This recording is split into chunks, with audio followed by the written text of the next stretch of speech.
확산세가 거세지면서 신규 확진자가 800명에 육박했습니다. 작전 중이던 해군 함정에서 첫 집단 감염이 발생했고 상당수 1차 접종을 마친 노인주간 보호센터에서도 40명 넘게 감염됐습니다. 일반인도 스스로 코로나 검사를 할 수 있는 자가검사 키트 2종류가 조건부 허가를 받았습니다. 자가검사 키트는 바이러스 배출량이 적을 땐 가짜 음성이 나올 가능성이 높아서 보조수단으로 사용해야 한다고 식약처는 권고했습니다. 비트코인 등 가상화폐 가격이 일제히 급락했습니다. 정부는 가상화폐를 투자자산으로 인정할 수 없다면서도 세금은 물리겠다는 방침인데 모순적 대응이라는 반발이 나오고 있습니다.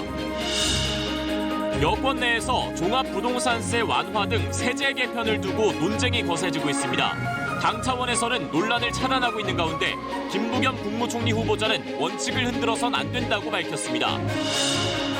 대전 작업 시 감전을 막기 위해 쓰는 도구가 오히려 노동자의 건강을 위협하고 있습니다. 6kg에 달하는 막대를 들고 장시간 일하다 보니 디스크나 근육 파열 등으로 병원 치료를 받는 노동자가 한 해 600명이 넘는 것으로 나타났습니다.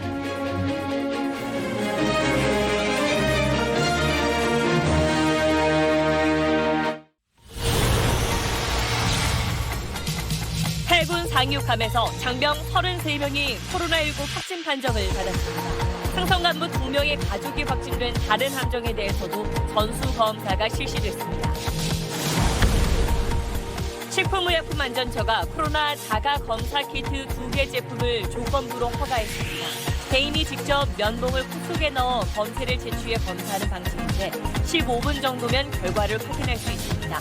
이르면 일주일 뒤부터 약국이나 인터넷을 통해 살 수 있습니다.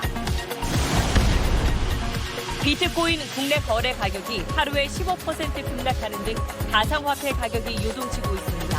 일부 가상화폐에 대해선 시세 조종 의혹도 제기되는 등 묻지마 투자 광풍이 경고등이 켜졌습니다. 부동산 투기 의혹을 수사 중인 경찰이 전 행복청장을 소환 조사하고 국민의힘 강기윤 의원을 대상으로 압수수색을 실시했습니다.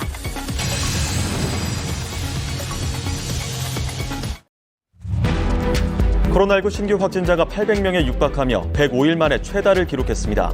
특히 해군 상륙함에 근무하는 승조원 32명이 무더기 감염돼 해군이 모든 함정 승조원을 상대로 조사에 나섰습니다. 개인 구매로 코로나19 자가검사가 가능한 진단키트가 조건부 사용 허가됐습니다.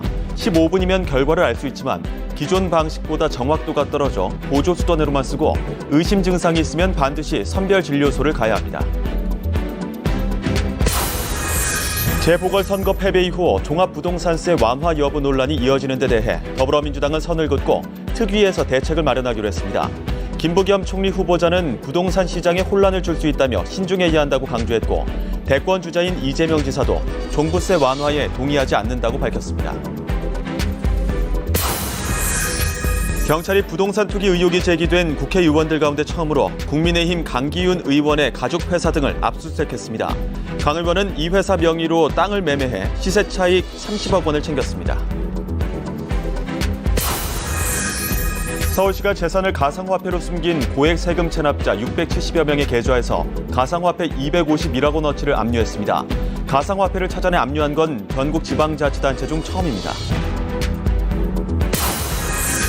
김원웅 광복회장의 멱살을 잡은 회원에 대해 광복회가 상벌위원회를 열려다 반발에 무산됐는데 이 과정에서 욕설과 몸싸움까지 벌어졌습니다.